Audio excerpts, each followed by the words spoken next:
Estamos de regreso en Matinal, muchísimas gracias por su sintonía y ahora les presentamos nuestro siguiente invitado. Se trata de Johnny Pujols, quien es el secretario general del Partido de la Liberación Dominicana, a quien le damos la bienvenida. Bueno, muchas gracias, buenos días, gracias por la...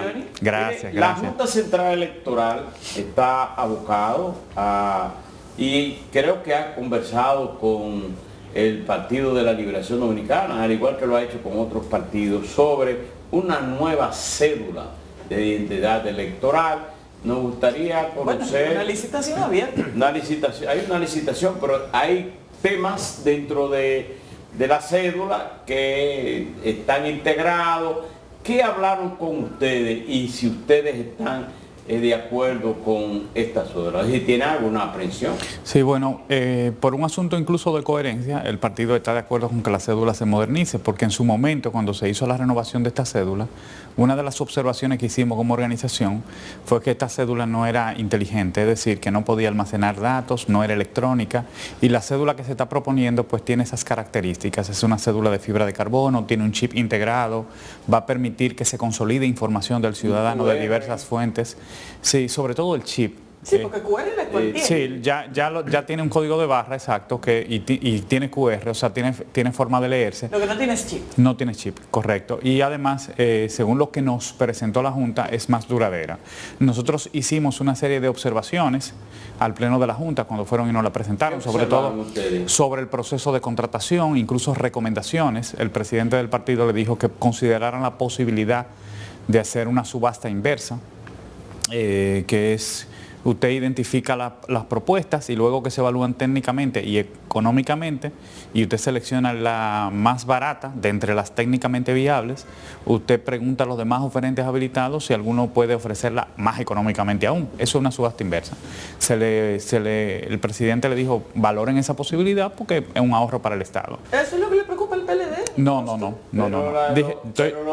Cuando se trata de algo tan importante como la identidad del ciudadano y con una cédula inteligente, no se puede hablar de economía, es que esté mejor. Usted me dijo cuáles observaciones, yo no me he dicho las primeras. Okay. Sí, hubo un conjunto de observaciones técnicas, por ejemplo, si va a permitir consolidar información del ciudadano como la que se encuentra en la licencia de conducir, para que nosotros podamos ir teniendo un solo documento, no varios documentos. Si vamos a tener un registro, por ejemplo, de las direcciones, si hay información del ciudadano que ya no va a aparecer físicamente en la cédula, sino que va a estar en el chip y va a poder acceder a esa información la institución que la requiera. Por ejemplo, si las fuerzas de seguridad detienen un ciudadano, pueden acceder a determinada información que no está disponible visualmente. Ese tipo de cosas se le preguntaron. Igual, el tiempo que va a durar para estar disponible, se le pidió a la Junta Central Electoral que extendiera la vigencia de la cédula actual, porque va a pasar un tiempo entre el momento en que se comiencen a entregar las cédulas y el momento en el que nos encontramos ahora. Por lo tanto, todos nosotros tenemos la cédula vencida desde el 2024, todos. Ninguna cédula tiene una extensión más allá del 2024 y eso genera un problema porque el ciudadano que viaja fuera del país no puede utilizar el documento. Ya la Junta hizo eso, sí, lo extendió. Sí, correcto. Eso fuera de aquí no vale mucho. No, exacto. Correcto, entonces por experiencia te lo digo. Eso no salva a Laura. No, porque la extensión tiene que ser llevar la resolución. Tiene que ser en el documento, tiene que ser que cuando porque usted va ahora mismo, imprime la cédula y vuelve a decir que está vencida en el 2024. Sí, o sea, ese es el problema. Mi cédula estaba establecida, dice ha dicho la Junta, venció el 18 de diciembre de 24. Algunos de esas observaciones que usted dice que se solicitaron estarían, solo que el ciudadano va a tener la llave de saber qué le permite ver, por ejemplo, a una autoridad, sí, o si le pregunta a su cédula lo que usted puede ver como ciudadano para verificar su identidad. Parecería que todos esos elementos están incluidos, incluso lo de la licencia. Y se dice también que estarían coordinando con la dirección de pasaporte. Sí, exactamente. La posibilidad de... En general puede significar avances. Pero igual digamos, en definitiva, ustedes apoyan el proceso. Apoyamos el proceso desde una postura crítica, ¿verdad? Porque nosotros le dijimos que nos reservábamos el derecho como partido de hacer cualquier observación en el camino yo adicional. pienso que en el caso de lo que planteó Danilo Medina, que fue el presidente del partido, de que se haga inverso y que después se busque el que mejor barata, yo creo que lo que se debe buscar es que la empresa, no importa el costo, que sea la que mejor técnicamente esté preparada para... Sí, es que es así que se hace. Lo primero que usted hace es seleccionar los que cumplen técnicamente con ese perfil. Y después que usted lo habilita, usted busca el más económico, pero primero usted lo habilita técnicamente. Es como es una así. clasificación lo que se hace. Sí, claro. Sí, es un mecanismo conocido. Claro, Claro, el mecanismo conocido, exacto. No es un invento. No, Sí, invento. exacto. Ha dicho la Junta que esa inversión andaría en unos 2.500 millones de pesos. Sí. Un proceso que comenzaría en este año y terminaría en el 2026. En el 2026. 26. Sí. Es decir, el año que viene. Sí, nosotros tal vez quisiéramos que la Junta tenga los recursos, ¿verdad? Que el Estado se haya comprometido, porque eso puede afectar el proceso y extenderlo.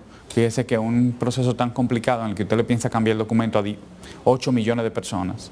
9 con los nuevos. 411 mil. Ajá, con los que se incorporan, exactamente. Requiere que usted tenga primero Ya. los fondos identificados y todo el plan, porque eso a nosotros nos preocupa un poquito, ¿verdad? Además, si ya esta compañía se contrata en la tecnología, los cuartos tienen que estar sobre la mesa. Sí, exactamente. Entonces, Johnny, ¿qué va a pasar con la candidatura presidencial del PLD? Con el antecedente de la consulta que se hizo para las elecciones del 2024, pero frente a los estrechos márgenes que tiene la ley de partidos para las elecciones del 28. el PLD no tiene dificultad para ponerse de acuerdo. La dirección del partido, pues en el mes de marzo se va a reunir, va a analizar el escenario y va a identificar la mejor salida, sobre todo ponernos de acuerdo sobre el cómo, que es más importante en este momento, y el cuándo, que tal vez la pregunta un poco más engorrosa y más difícil. Y bueno, es una decisión de la dirección del partido. Yo no me quiero adelantar porque no es una decisión individual. Junio 27, No, es una decisión. El cómo y el cuándo es una decisión estratégica de la dirección del partido. Entonces, si se va a analizar el cuándo, hay que intuir que no se Y va a hacer la misma ley establece plazos, Pujols. Sí. No es lo que decide un partido, ¿no? No, pero Dice que es el 27 en el 2027 o 2027. hay muchas alternativas para el partido, hay muchas alternativas y nosotros Vale. vamos a analizar todas esas alternativas el igual. PLD cogió en el 2020 3 años antes el candidato. 2 años 2 años. Pudiera hacerse en ahora el 2024. Johnny, ¿qué? Todas las posibilidades están abiertas, pero es lo que decida la dirección del partido al final. igual. Johnny, ¿tiene el partido idea de cuántos candidatos estarán bailoteándose? Ya hay algunos que han confesado. Hay otros que parece que están por llegar al Hay 4 o 5 compañeros que han mostrado interés. Hay 3 4 o 5. que han mostrado algún tipo de interés públicamente o que uno ha visto en redes o gente que lo ha promovido. Hay 3 de ellos que lo han anunciado en la reunión penúltima del comité ¿Quiénes político, fueron esos? que son Francisco Javier, Abel Martínez y Charlie Mariotti. Y Han Gonzalo anunciado. Castillo, que se menciona en algunos lugares, ha dicho públicamente a nivel interno o del partido de que estaría buscando también No. candidatura, ¿no? No, Gonzalo Castillo ha dicho lo contrario, que no le interesa Que la no le candidatura interesa. presidencial. Sin embargo, sí ha habido personas que lo han promovido en las redes y es normal porque también fue una referencia electoral para el partido, sacó un 38% en un momento muy difícil y es normal, mucha gente lo tiene como una referencia y por eso lo promueve. ¿Pero usted estima que pueden llegar a 7? Hasta ahora no creo, hasta ahora no. ¿Se equivocó el PLD al promover ese formato de plazos en la ley de partidos? Porque esta ley en el 2018 fue una hechura del PLD, quien tenía el control del Congreso en ese momento. Sin embargo, han sido posteriormente los primeros en mantenerse al margen de esos plazos que incluyeron en la misma ley que promovieron. Sí, yo creo... ¿Hay que modificar la ley? Yo creo, No hay que, yo no sé si hay que modificarla. Lo que yo creo que tenemos que analizar a profundidad es cuál es la configuración de ley de partidos y del sistema de partidos que nosotros procuramos. Hay muchos aspectos que nosotros no hemos tomado en cuenta. Por ejemplo, el transfugismo nosotros lo desarmamos. El tema de las candidaturas independientes ya ve la situación que tenemos. O sea, en muchas ocasiones nosotros todo, y aquí es una crítica conjunta, incluyendo la respuesta a tu pregunta sobre si nos equivocamos. Sí, sin duda. Yo creo que sí, que pudimos haberlo hecho mucho mejor. Y es porque en muchas ocasiones pretendiendo curar un mal, o sea, siempre tenemos que contextualizar. ¿Por qué se hizo eso? Porque entendíamos que las campañas se extendían mucho tiempo y que eso es malo en general, se veía como algo negativo porque el ciudadano se saturaba, vamos a decir, de activismo político y se procuraba que eso fuera reducido, pero se generó una distorsión que en muchos partidos se generaba un consenso alrededor de determinada figura y en la práctica eran su candidato. Entonces nosotros estábamos obligados a adaptarnos a esa realidad fáctica y eso fue algo que no se contempló. O sea, la intención era correcta, pero la solución fue inviable. Nosotros en el año 2020, cuando salimos del poder, nos dimos cuenta que ya el presidente de la República era candidato de su partido y Leonel Fernández, el presidente Fernández era el candidato de su partido, o sea que el PLD estaba obligado a escoger un candidato. Entonces, tal vez deberíamos buscar soluciones considerando la realidad y la cultura política dominicana.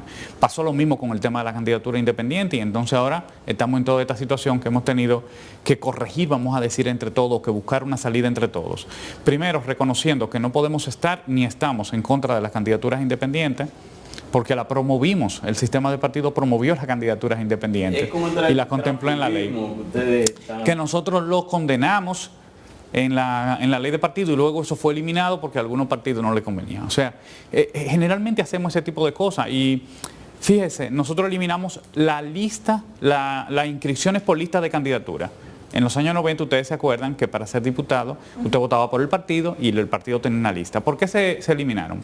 Bueno, porque muchos partidos, luego de que una persona ganaba una candidatura, le quitaba esa posición para las alianzas, para otras cosas y afectaba un derecho. Y bueno, se dijo, no, esto no está bien. Y la solución fue el voto preferencial. Y ahora nos damos cuenta que el voto preferencial también tiene sus dificultades. O sea, muchas veces no nos damos cuenta que la solución genera otros males y otros problemas. Y lo que hay que poner en la balanza es cuáles males son mayores o cuáles problemas son mayores. El voto preferencial mata el sistema de home.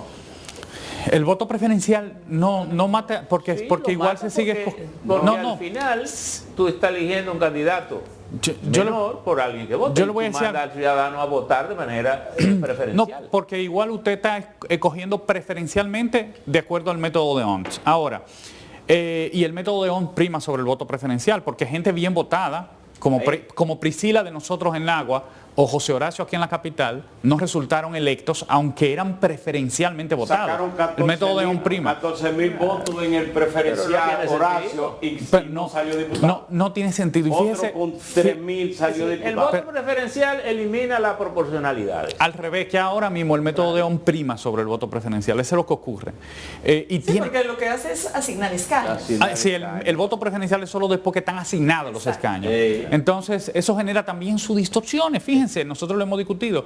Pero al mismo tiempo, usted dice, bueno, y sin método de ONS, ¿cómo sería? El PRM tuviera aproximadamente 10 diputados más y la oposición en su conjunto tuviera 10 diputados menos. Porque ya nosotros hicimos el análisis, o sea que es bien difícil. Pero también pudiéramos llegar a la siguiente conclusión, porque usted quiere lo que usted no se ha ganado, es decir... Sí, lo que pasa es que en un... Porque tal vez es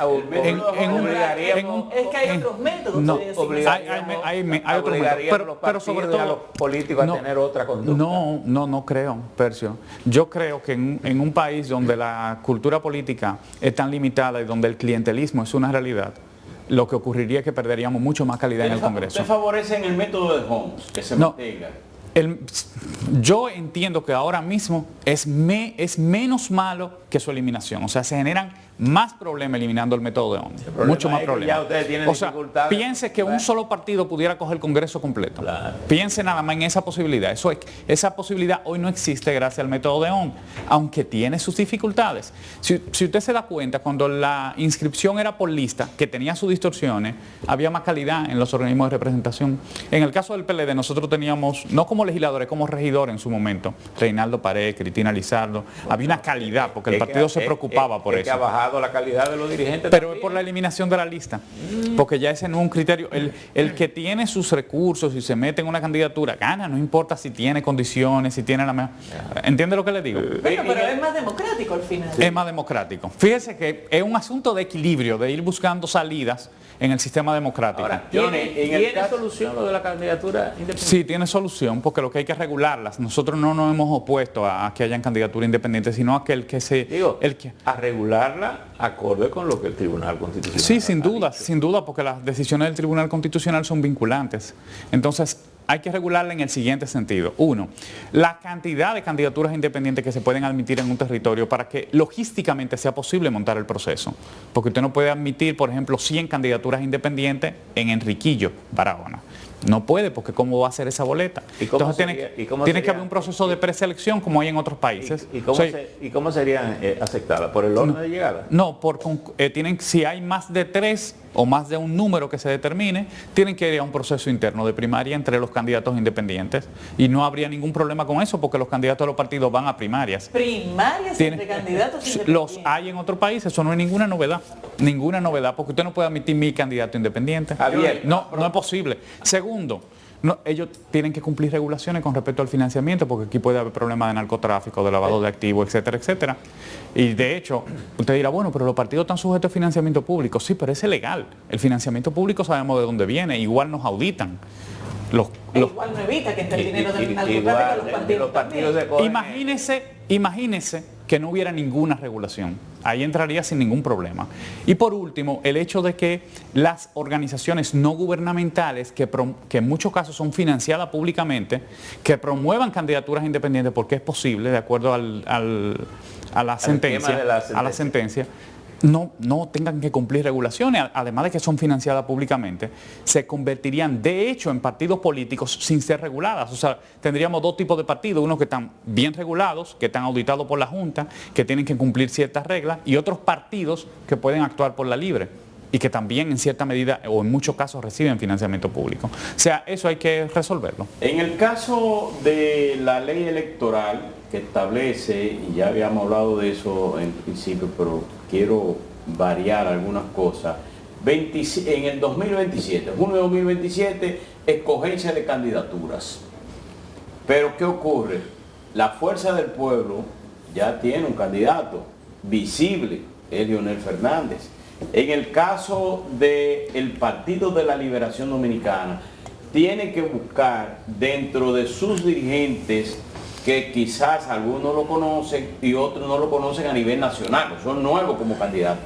Y en el caso del PRM oficialista, tiene que buscar entre sus dirigentes que tampoco son conocidos a nivel nacional. Entonces necesitarían más tiempo para presentárselo al electorado. ¿Ustedes creen que se debe reformar la ley electoral para que esas limitaciones de un año, casi un año, para presentar candidaturas, que sea menos, que sea escogido en el 26, por ejemplo? Mire, yo creo que lo que deberíamos asumir es una realidad. Hay muchas cosas que tienen que ver con la libertad que tienen las organizaciones internamente. Y en la práctica eso es casi imposible regularlo. O sea, las organizaciones tienen un conjunto de decisiones que son estratégicas y esa libertad tiene que estar considerada en la ley, porque si no, como quiera va a ocurrir. Eso por un lado. Ahora, si nosotros vamos a hablar de una modificación a la ley, tenemos que comenzar a tocar temas que son profundos, como por ejemplo el tema del financiamiento, que yo creo que es preferible que nosotros los revisemos mejor, sobre todo el financiamiento. El más peligroso es el privado, Laura, para que sepamos. Primero, es mucho mayor que el público. Segundo, está mucho menos regulado, porque el financiamiento público no es solamente a las organizaciones, es a los miles de candidatos que presenta una organización en cada proceso electoral. Y sobre eso hay poco control. Y sobre todo los límites de ese financiamiento. En países como Chile, por ejemplo, el control que se ha logrado efectivo no es ponerle un tope, porque eso nadie sabe cómo verificar que no se viole. De hecho, además de que son topes groseros. Totalmente groseros, absurdos. Pensar que un candidato a diputado necesite 20 millones de pesos para ser diputado, y además que sabemos que lo gasta, es una distorsión total de la actividad política y democrática. Entonces, ¿cómo ocurre en otros países? Bueno, que lo que se regula es el tipo de actividades, el tipo de publicidad que puede colocar, la cantidad de tiempo de publicidad, la cantidad de vallas, y eso es un poco más práctico, es mucho más práctico. Yo creo que es un tema fundamental. El tema del transfugismo yo creo que es un tema fundamental que deberíamos tocar si queremos mejorar la calidad de la democracia y de la representación. Es que se debe reformar la ley. Sí, pero no para los otros temas, porque el asunto es que generalmente los políticos pasamos una gran cantidad de tiempo pensando en los problemas que no son internos, que nos afectan a nosotros, y no pensamos en los problemas que tienen un impacto en la cultura, que tienen un impacto para la ciudadanía, que son los prioritarios. Es lo que yo creo que deberíamos observar. Johnny, Bueno, gracias por haber gracias estado a ustedes. con nosotros. Despedimos a Johnny Pujols, secretario general del Partido de la Liberación Dominicana. Llegamos también al final de esta entrega. Gracias por la sintonía. Nos vemos mañana.